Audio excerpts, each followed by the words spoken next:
Wait wait, ये आखिरी game है क्योंकि इसके बाद मुझे जाके पाकिस्तान पैसे भेजने हैं, ठीक है? जी बाबा जी, आप पैसे कैसे ट्रांसफर करते हैं? बैंक के जरिए या एक्सचेंज के जरिए? बाबा जी, आप हुंडी कर दिया करें। ये हुंडी कहाँ से सीखा आपने? वो बाबा जी, मैं यूट्यूब वीडियो देख रहा था। यूट्यूब पे? जी क्या देखा, क्या ये? बाबा जी, वो कहते हैं कि जैसे आप पैसे देते हैं वो पहुंच जाते हैं उधर। बात तो ये ऐसे है, लेकिन आपको पता है ये इलीगल भी है। वो कैसे बाबा जी?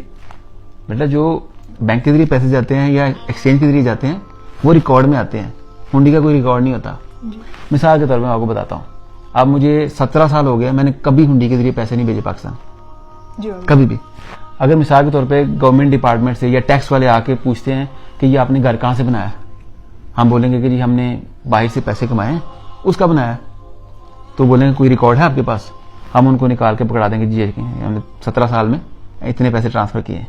अगर यही पैसे मैंने हुंडी के जरिए भेजे होते तो उसका कोई रिकॉर्ड नहीं था। कोई पूछता जी कि आपने घर कैसे बनाया, मैं बोलता जी बाहर पैसे कमा के बनाया।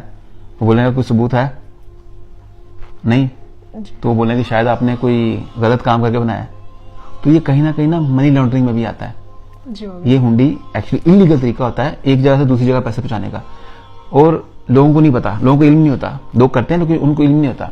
इंसान थोड़े से पैसे बचाने के लिए या थोड़े से ज्यादा पैसे लेने के लिए अपने पैसे को इलीगल कर लेता है। तो इसे बचना चाहिए, ठीक है? चल लगा।